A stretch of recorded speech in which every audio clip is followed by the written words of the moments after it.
Well, hi again, everybody. Pastor Tim coming to you today from the basement studios here at First Reformed Church with a ministry update for April 15, 2020.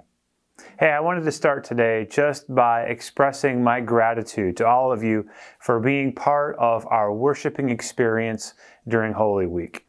It was different, wasn't it? None of us will ever forget Maundy Thursday, Palm Sunday, and Easter Sunday at home. But in its own way, I think that worship over the last few weeks has been beautiful. We've been closer to our family members, and we've been closer to Jesus in some way. We thank God for sending His Spirit into our homes and our places of gathering, and we know that the presence of Jesus is transforming us even now, despite the changes to our format. I wanted to share with you a couple of updates to our ministry schedule and our preaching plan for the coming weeks. And to reiterate, first of all, that this Sunday morning, we're going to be beginning a brand new message series, which is called Body and Soul. Now, this series is definitely a response to all the changes in our world and the uncertainty due to the coronavirus pandemic. But we're not entirely without a guide. We have signposts through this challenging season. And one of the places that we look for help and for reminders is to the Heidelberg Catechism. Now, the Heidelberg Catechism is kind of a summary of Scripture in question and answer format. And for the next 6 weeks, we're just going to look at the first question and answer of that catechism, which begins by asking, what is your only comfort in life and in death? And we're going to be taking apart the answer to that question during 6 out of the next 7 Sundays, with the exception being Youth Sunday coming up on May 3 in our morning service. Now, a couple of other things are going to be changing with regard to our broadcast schedule. I'd love for you just to take a minute to try to understand with me all that goes into broadcasting the way that we do. It takes, by some estimates, between 8 and 10 hours of recording and producing and editing and finalizing of the video that you see as just 1 hour. So there's like 10 times as much production goes into making it as goes into viewing it. And to be honest, that's kind of a heavy burden for our staff. I really want to thank 3 people in particular on our staff who've been doing a lot of that heavy lifting. April Beaver and Ross Inger and Paul Beltman.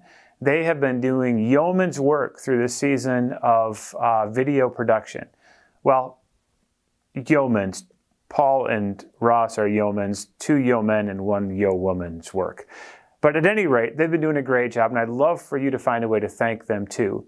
But what's happened as a result of that is we've had to pull back on a lot of the other ministries that some of us have been kind of called by God and designed by God to do. And we want to make sure that we are not overproducing new content at the expense of connection with all of you. So we're going to be making a couple slight modifications over the next few weeks. The first of these is that Kids Break will have new content on Tuesdays and Thursdays at 2:30 p.m. I think you'll probably be able to find some of our older episodes of Kids Break on Monday, Wednesday, and Friday, but for sure tune in on Tuesday and Thursday for the brand new content that we'll continue to produce. And then a word about our Vespers service. Our Vespers service at 4 p.m. on Sunday afternoon is a blessing to many, but that we think is a service that we can probably take a little bit of a pause on new content for the next few weeks. So what you'll be seeing at 4 p.m. on Sundays is kind of a classic look at some of our worship from days gone by. Over the next 3 Sundays, that's April 19, 26, and May 3, we're going to be re-airing some of the sermons and services from Mission Emphasis years gone by.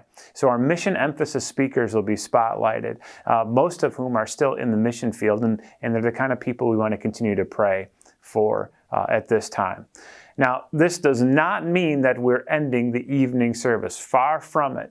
In fact, we're going to be using this next 6-week period to really reimagine how we can do PM worship even better when we're able to come back together. Just for the next few weeks, again, the cost of production time for that, we just want to make sure that we're not out of balance with the opportunity to talk with you on the phone and people like Ross to check in with the young people in his youth ministry as well. But 1 p.m. service coming up, I do want you to make sure to circle your calendars or set an alarm on your phone to be sure to watch. And that'll be the night of May 10, which will be Mother's Day evening. We've been saving up, storing up, accumulating these life verse videos from people in our church. And we're going to have a special night of testimony and worship that evening, May 10, all new stuff produced by people in our own congregation, and we think you're really going to be blessed by that. So don't miss that on the night of May 10. Finally, we just ask you to continue to support the church. You've done an amazing job of sacrificially giving to this congregation. A number of you have called and said, how can I give, or how can I help people who are hurting or standing in need? There's one simple way to do that, and that is just to send your check to church and then put on the subject line there, benevolent fund. And the benevolent fund is sort of an account that is entirely committed to local needs. People maybe who've been laid off or furloughed, who can't afford groceries or medications. That money is sort of boxed off from everything else in order to help those people. Now, it's also possible that you're the kind of person that hears that and thinks, man, I could really use that right now. Feel free to send me an email or call me on my cell phone. We'll keep it very confidential, but we'd love to be able to help you, all of us would, to come together as a church and bless you during this difficult time. We know that if the shoe was on the other foot, as they say, you'd be first in line to help other people. So do the sort of the grace-filled thing and say, I could use a little help, because the church would love to provide it to you at this time. That's all I have for today. We look forward to continuing to communicate on video, and we're always available via cell phone if you have any questions. Until then, God bless you and have a wonderful Wednesday.